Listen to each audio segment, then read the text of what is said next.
Welcome to the Iowa City Johnson County Senior Center. We are talking today to Ray and Shirley Hendrickson, who have had some experience in writing stories and in publishing. We're especially interested today in publishing. Most of us who have written in the past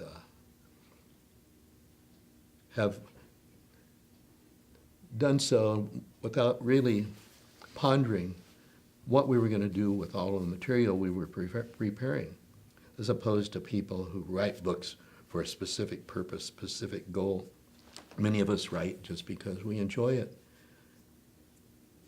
We know that someday we want to share the things we've written with others, and some people just take them to the corner public copy center and get copies made and a spiral binding, but other writers will have more of a focus about their audience, and this can be based on their past experiences or their aspirations.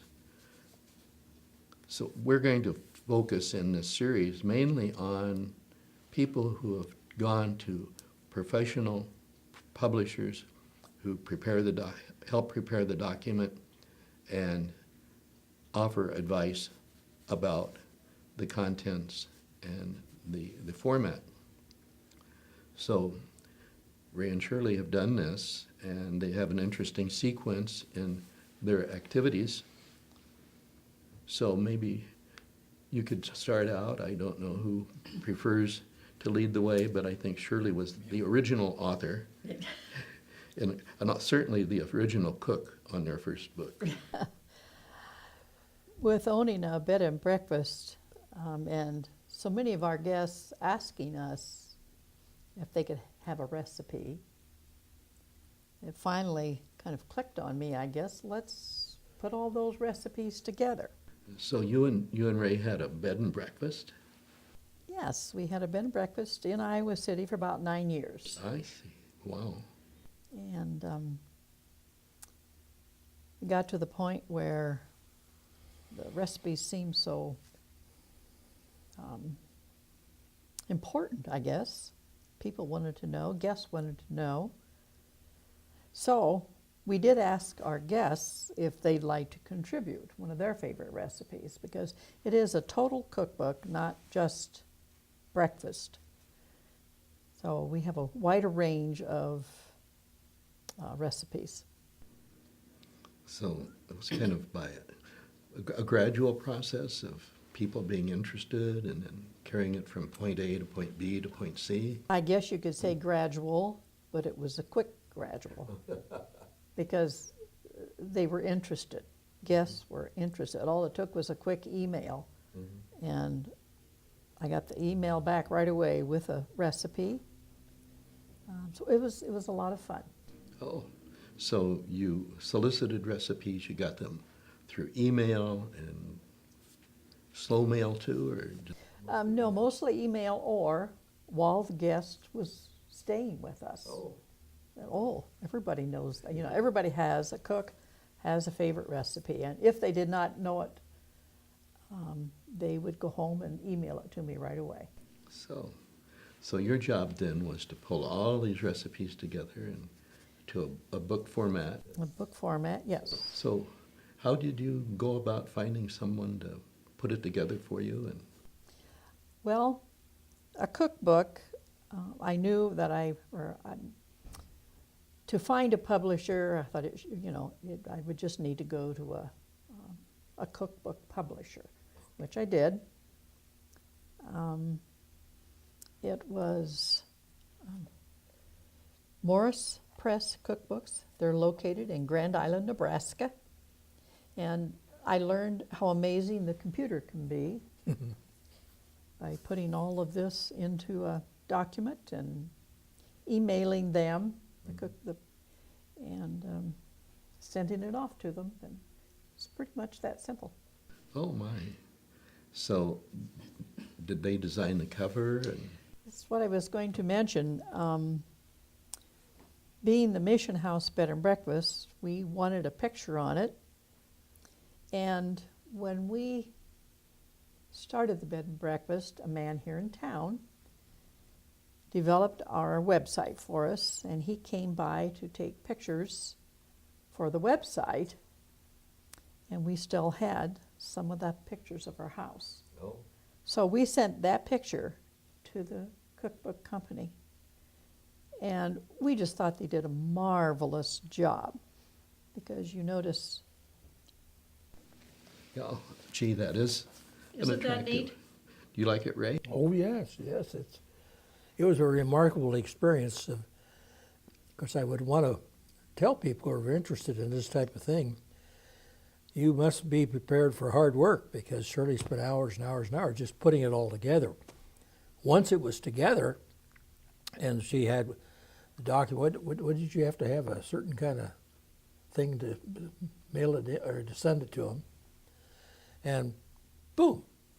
I mean, it was just boom, it was there. And right away, within a few days, we had books. One little hitch in it, There's Young always man. a hitch. always a hitch, and I'll say a young man, he sounded young over the phone, called me and said that one of the pages, the number of the page wouldn't go on. The page was too long, and I needed to do this or that. And so I got into the document, and he was going to tell me how to do that. And he says, I can do it faster myself. I thought, hooray! I wonder why he didn't do it himself. Too. But anyway, that But the was cooperation was that wonderful. was- on yes, their they part. were just super. So how many copies did you make? We got 224. The first reason time. 224 is The because first they have time. a 10% override, and they give us 4 books for transportation. So 224, and then we're in our second printing. Oh, wow. Gosh. Well, having an audience, as we did with the bed and breakfast, the guests, especially those who contributed a recipe, wanted a book. Yeah, so we marketed was about 100 A or good so. marketing without us even knowing it. Great. So then later, you had completed your life at the bed and breakfast and retired again from the bed and breakfast. And so you've got the same picture but a different book. Yes. It is stories about our guests, and also the ghost of the house, which was Niall Kinnick, Oh, because he lived there at one point in time for a couple of years while he played football, and the year that he received the Heisman Trophy.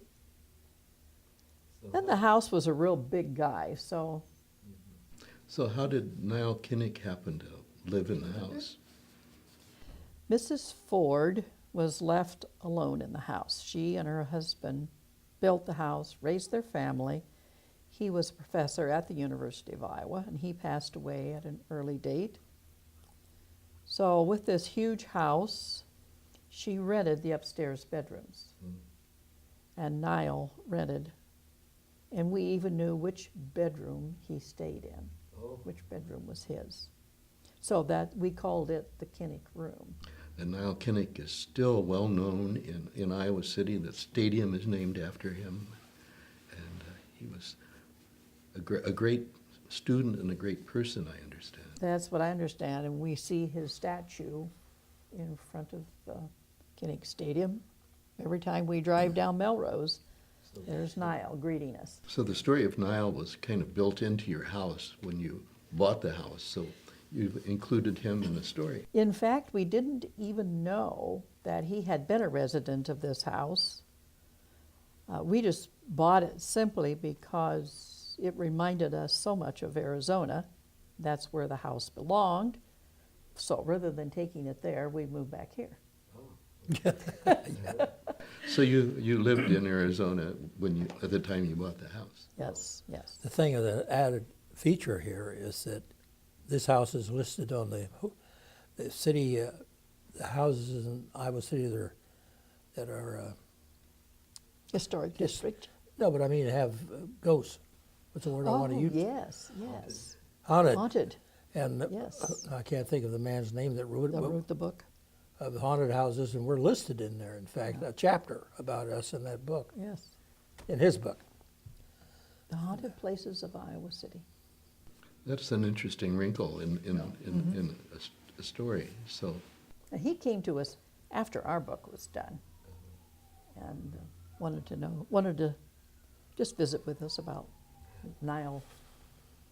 good. So Nile is in your book as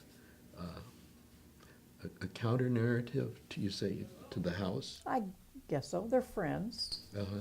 So how does that work? Is the house telling the story too? The house tells the story because, after all, the house would see everything in the bedrooms during breakfast.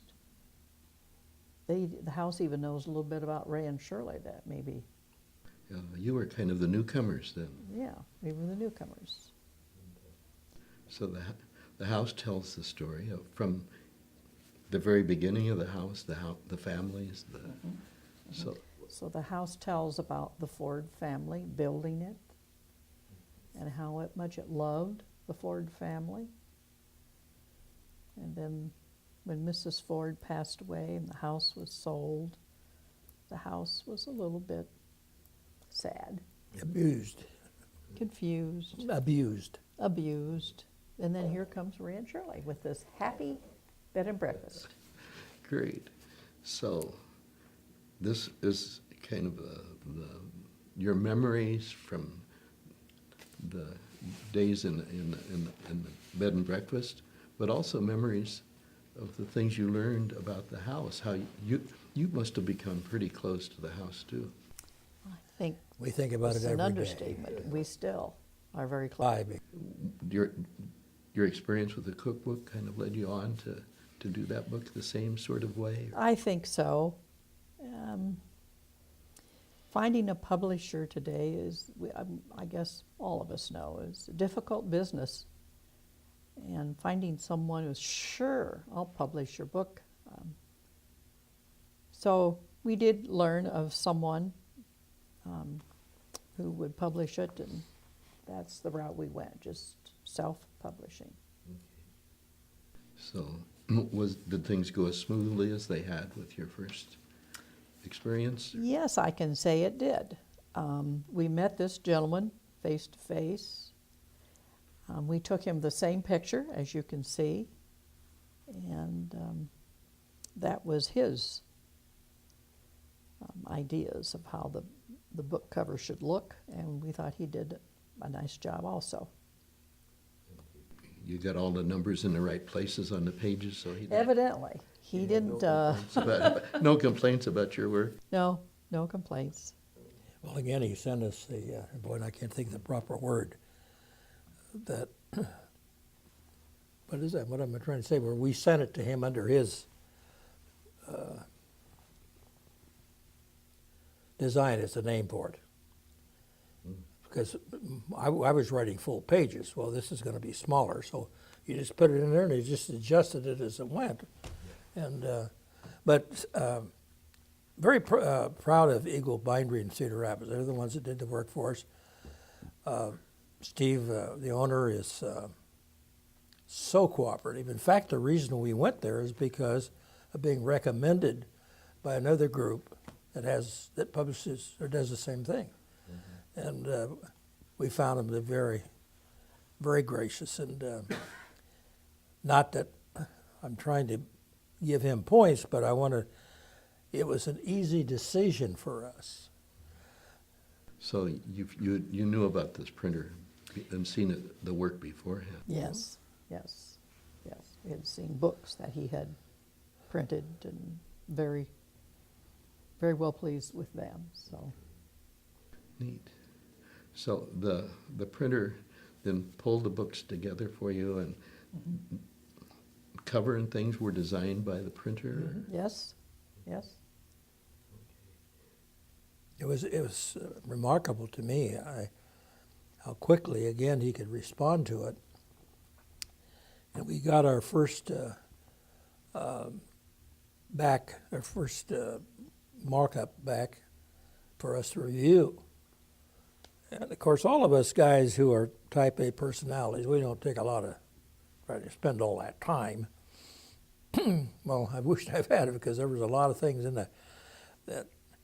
But in the second book, we were much more dedicated to read the whole thing. And so anyway, we learned. I guess I learned a lot. My entry into the business of writing, and I question my term of writing. I'm a yarn teller or tell stories, but not an intellectual writer as such. And at age 85, the spring of 2014, my wife drags me down to this place. And a guy, maybe Chuck somebody or other, was having this write your life story thing. And I thought, oh boy, this is a... But Shirley encouraged me to go because since we left the bed and breakfast, I was without much to do. I wasn't washing clothes anymore and sheets and whatever. Dishes. So anyway, I went and enjoyed being around the people. I'm rather shy normally, and so I enjoyed the interaction. So we kept going and had no intention of writing a book. I mean, that wasn't why I was there. Shirley wanted me to write about my growing up, and he said, "You got so many stories and tales, and why don't you write those?" So it was almost a year later before he got around to the thought for me to write a book as such.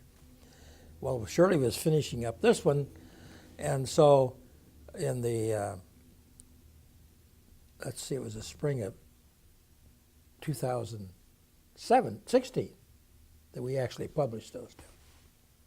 Yeah. So we had a couple of years at that, trying to put all of that together and so forth, and I pretty well knew my market. It was going to be my friends and family and people that knew me because I was writing about the old days and growing up on the farm, and this was for memories for other people to recall and to be a part of. So I only ordered 100 books when I say only, but we're out of this one. We sold out of that one. It's not it. So this second one, we're down to about 12 books, and we released it in April. April, wasn't it? Mm-hmm. And the people who read the first one, it's really an extension of the first one because I'm still just telling tales. And as I share with everybody, I never let the truth stand in the way of a good story from time to time, But so I just rattle on, and each day I sit down at the computer, not knowing which direction I'm going to go. And we're going, and all of a sudden the green light goes on, and my memory says, let's talk about so-and-so. And that's how I write. And so since you had already had experience with the printer, publisher, bindery in Cedar Rapids, you knew which direction to go. How many copies did you make of the Mission House? 100. 100, yeah. That was 100, and also 100 for, and your second book, how many copies? 100. So, but again, I kind of know, in this one I say I've written the last story. In fact, I write in there, I had written on my 88th birthday, the last piece that's in there, about my little town of Cotter that you hear a lot about. It's a story that is not proven or disproven. I like those kind of stories. You could do a lot of that. And I said, well, that's done. Well, I'm back writing again. And now I'm looking for the third book.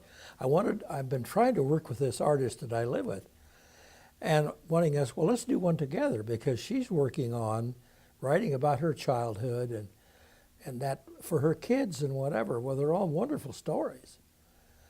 And the two of us could put one together. But she feels embarrassed about expecting her family to buy her book. And, well, there's people like that, you know. She stepped on my toe.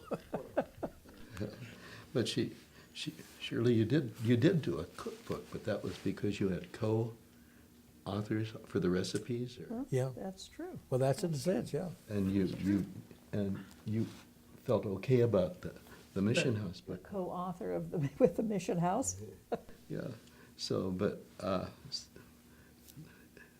is it just the company of raised the yarns with The yours? What, you know, it is a personal.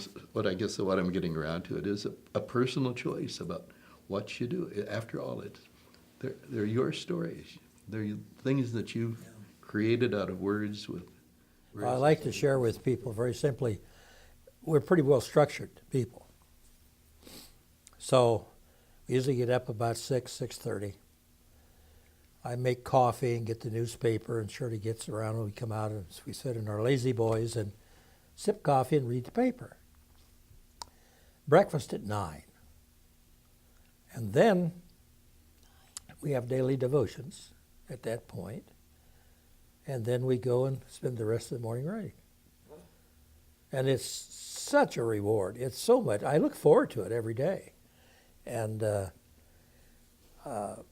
I'm working on this artist to try to work with me on doing a dual book, and I'm not getting very far.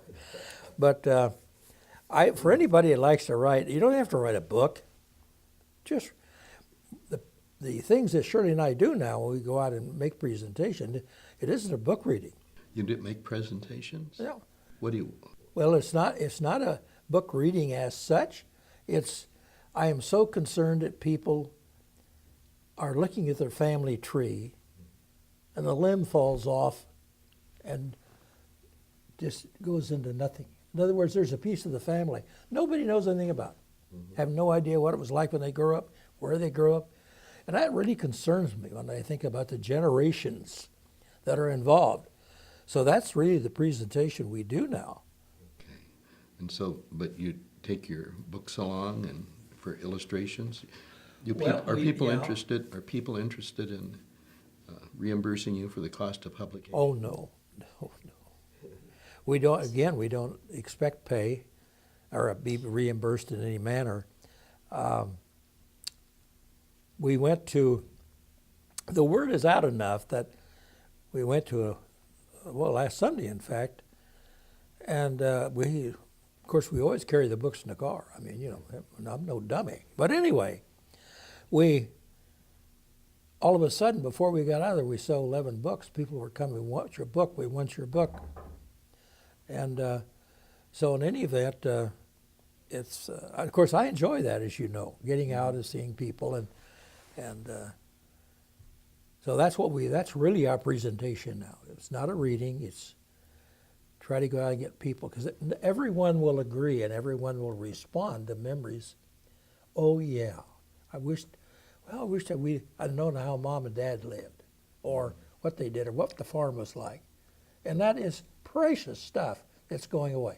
So you have a real value in not just the book, but in presenting maybe a stimulation or ideas for other people to write theirs. Encouragement.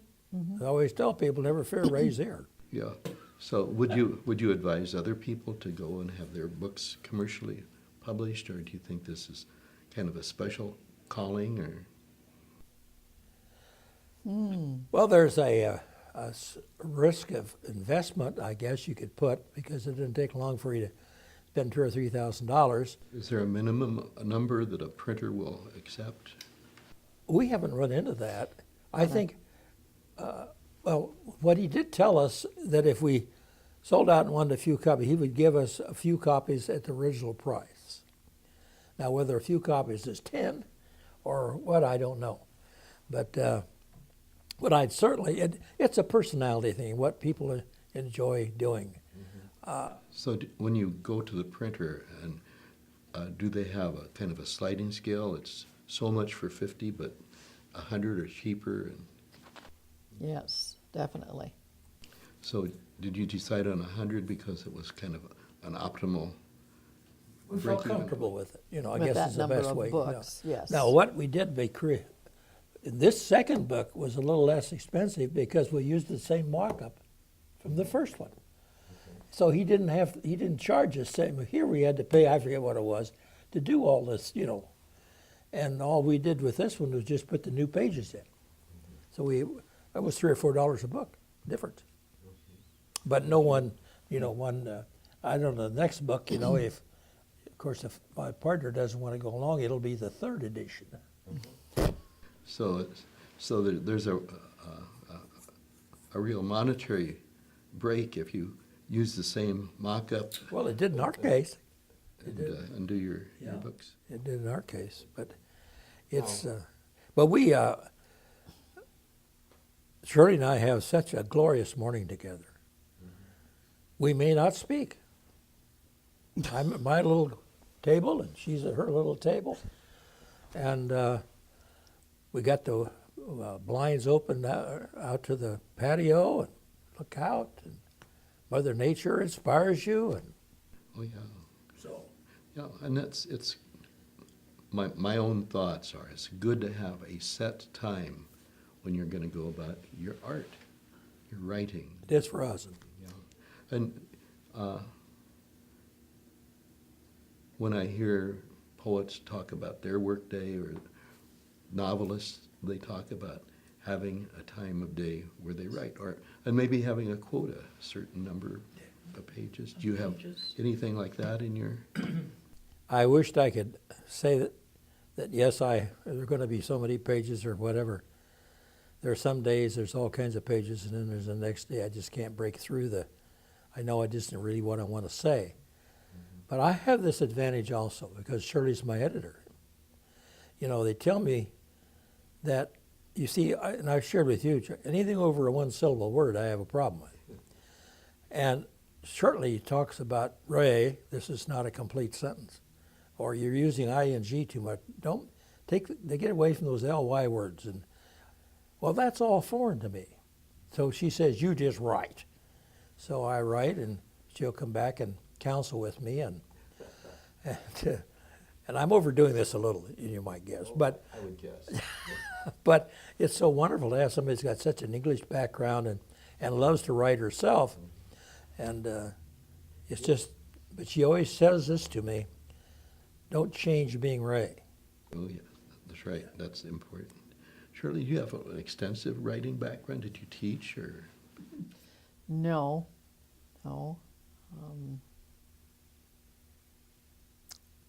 I think growing up on the farm, loving the ponies and horses and my pets that I did, I'd always wanted to write about those pets and the fun I had growing up on the farm. I did take some writing courses while we lived in Arizona. I had a story inside of me then, and my family, my grandfather bought racehorses, and so as a youngster and went to many horse races, trotters and pacers.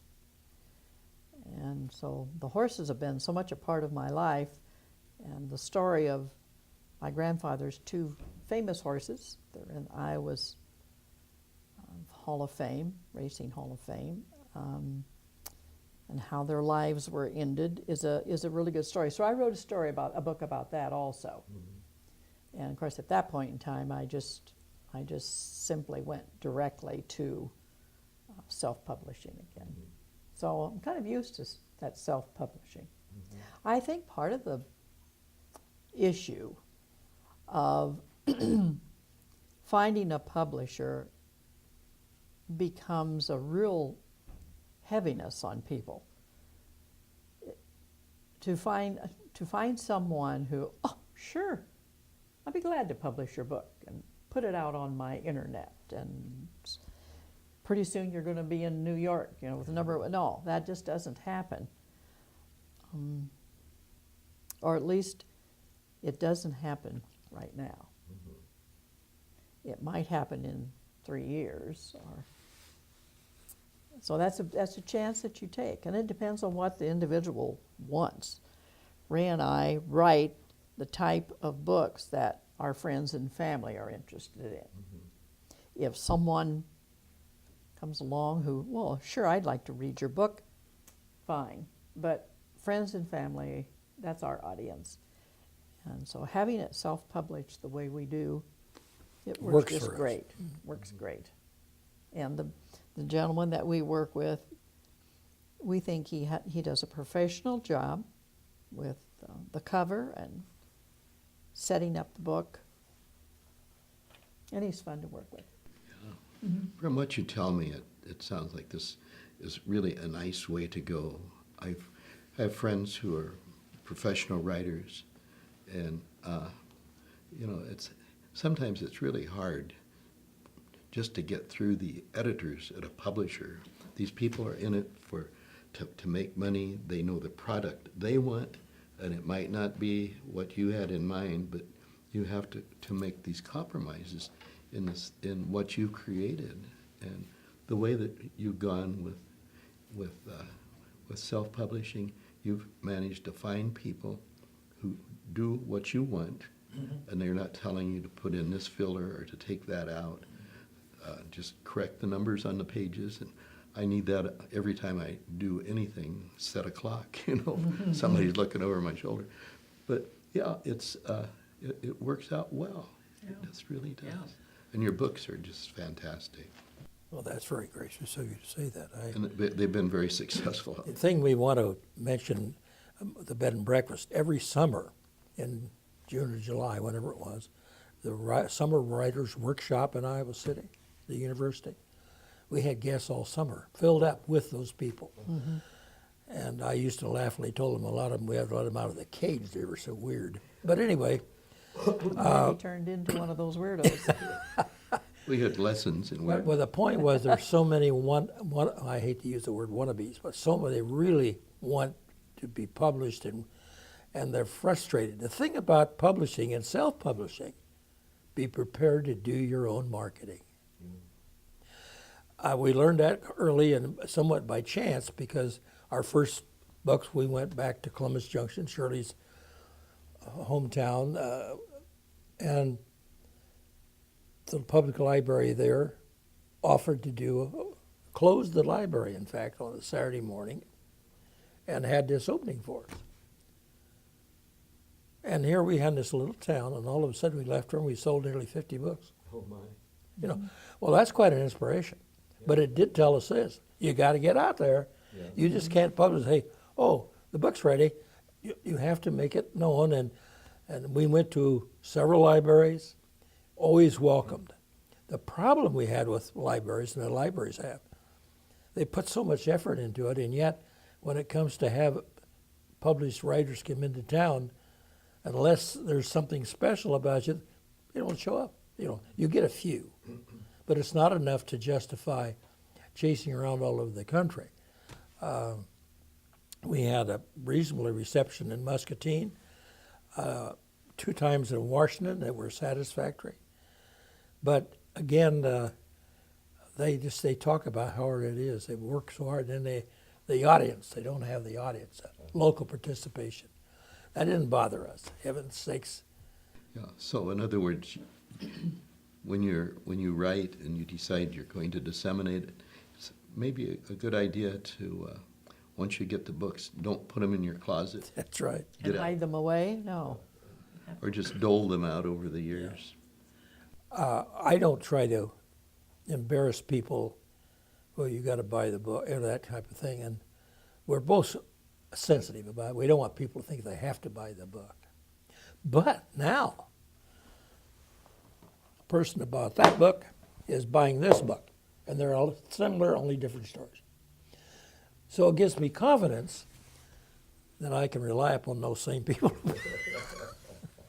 It's all a personal thing, and we have, as you know, have met several people who are writers. In fact, we've had some who are published writers and whatever, and they're all stories are all different. Why they did it, how they did it, but to have a publisher and an editor, it's a niche market for, And I made no effort to go out and make a niche market out of me telling stories about my growing up. Yeah, and you have your resident editor. Yeah, that's true.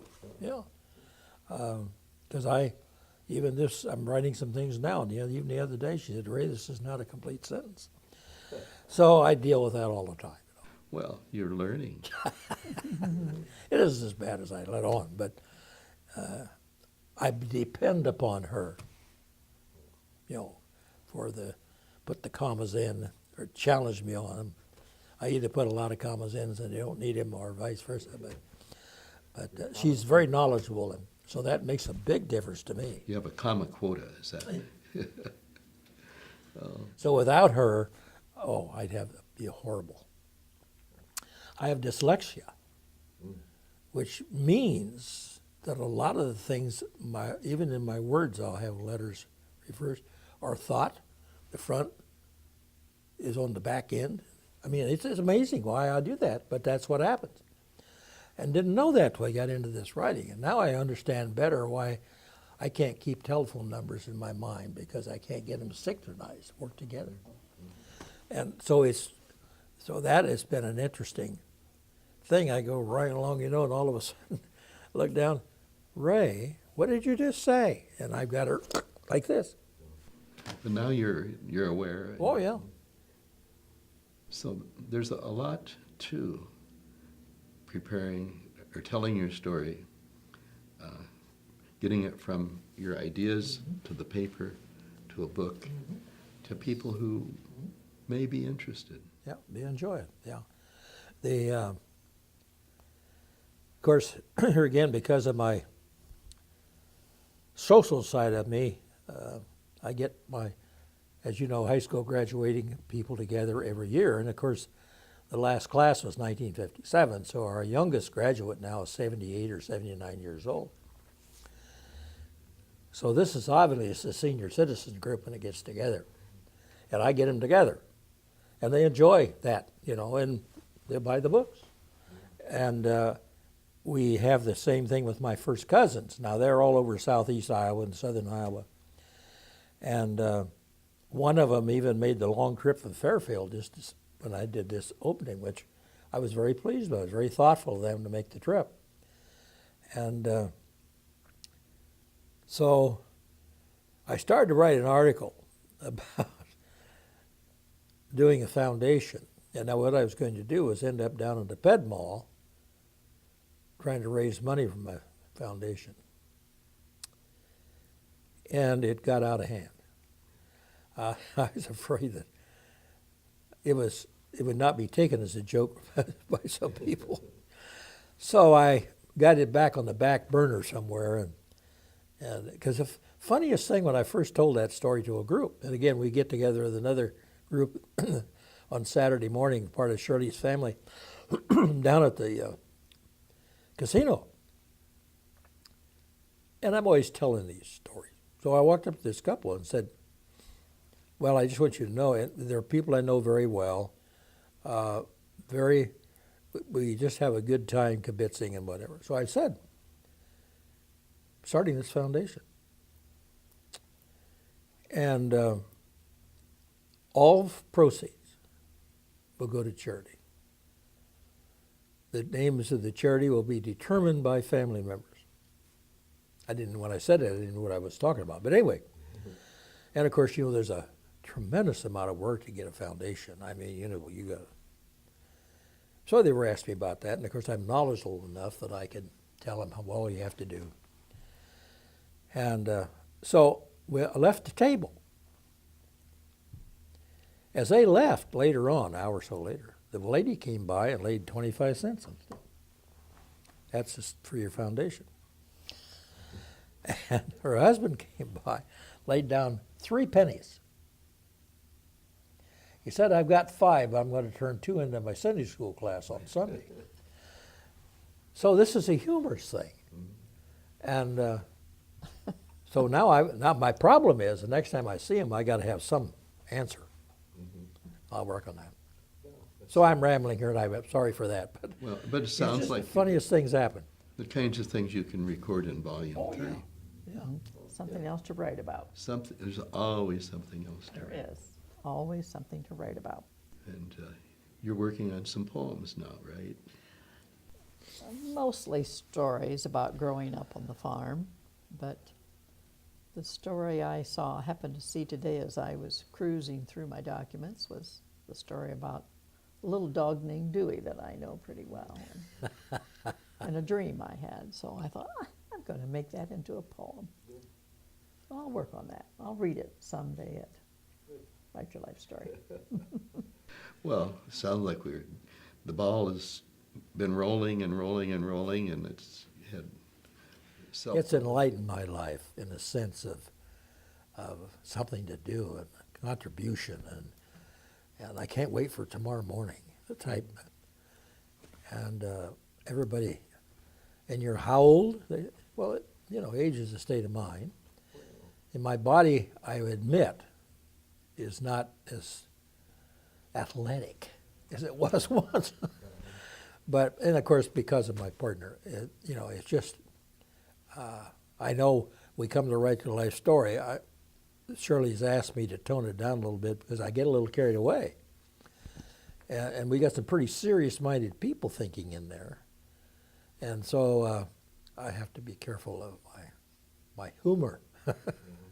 The thing that is, I find with Write Your Life Story that has been an inspiration to me is the amount of people who have something in their heart they need to say. Well, did you have any set goal to supply some stories about your grandparents or your mother or your early life on the farm? Well, that would be the first things that come to my mind. As I indicated earlier, when I sit down in the morning, I never know for sure what my memory is going to take me to, where my soul is that morning. But all of those things, yeah, we're all happening. I mean, I have special things about my grandparents, and I've got special ones about visiting my father's grave, and it just goes on and on. So those kind of things. To get to refer to the family tree, I want to go there because this is important. The emphasis was here that we all are proud of our family tree. We really are. We're all very proud of it.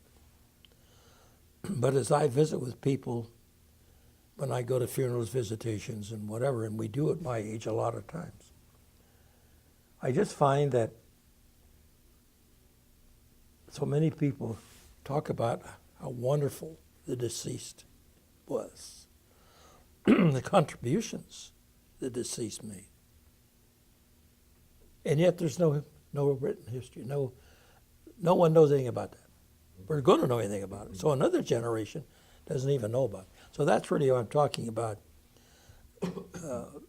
that part of dropping the limb off the family tree. It disintegrates. It goes back dust to dust, so to speak, with no headstone. And when I tell the story, and of course a lot of people think that I am disarranged in some form or another. I like to think it's wisdom, but anyway,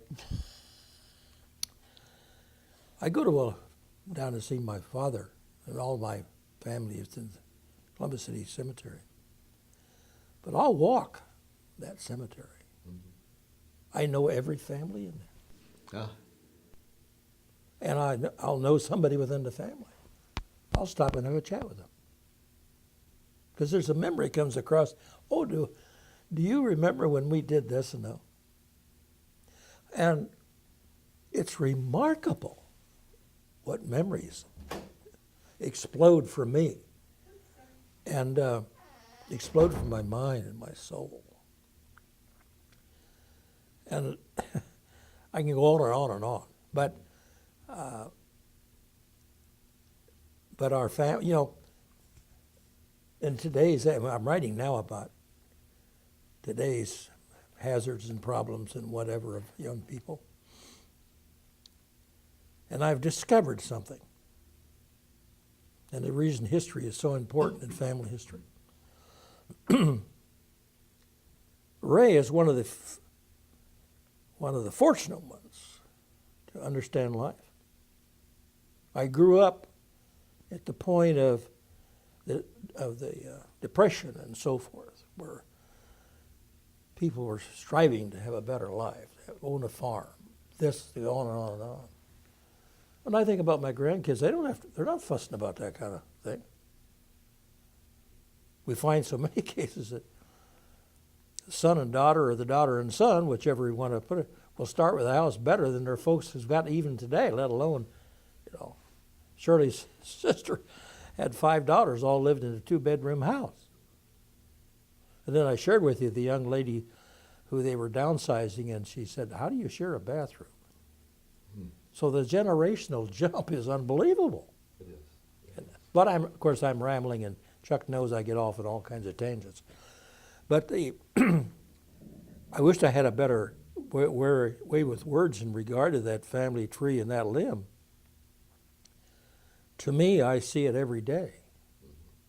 And the people that I know. Yesterday or Sunday was Shirley's aunt's visitation. Oh, the people that are in their 70s and 80s and whatever. And I felt blue for a while of knowing how many people at some point will not exist. They will not be a part of human society. And I try to get, as an example, of my family to write.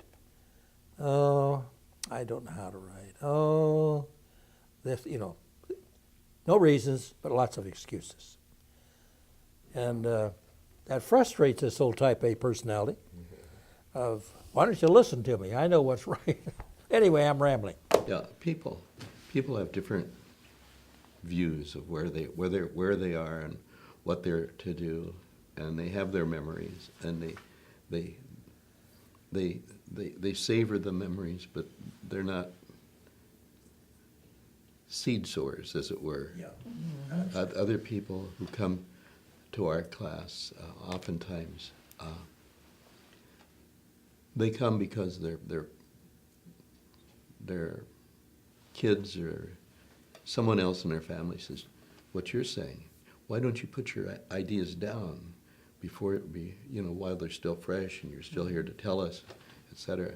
They get started doing that, but they find as they write, they begin to enjoy their memories even more, because one story evokes another story, evokes another story. That's right. And, hopefully what happens when you give people your stories, they'll think of a story and they'll think, I could write that down. That's right. But then they've got to do it. But anyway, that's, it's, life goes on and on and on. And it's wonderful. But, Well, anyway, I look forward to publishing maybe the 3rd edition or Ray and Shirley. I don't know which that's going to be yet. well, and I hope Shirley thinks about her stories, because they're great stories. Yes, they are. And, maybe do 10, give them to your grandchildren, Or a writer I know, she loved to write, she was an excellent writer, but her kids just didn't seem to be interested.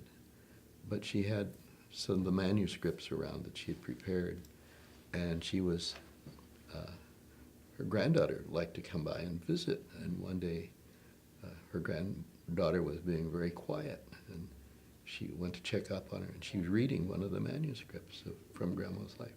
She said, "Do you have any more of these stories?" Yes. Mm-hmm. Yeah, and so then she became, my friend the writer didn't have to go out and peddle her stories, because her granddaughter peddled them to the other people in the family. I mean, she didn't go to the Washington Library, but it's amazing. You never know, That's right. That's right. and you're not going to set the world on fire, but you're going to keep it smoldering.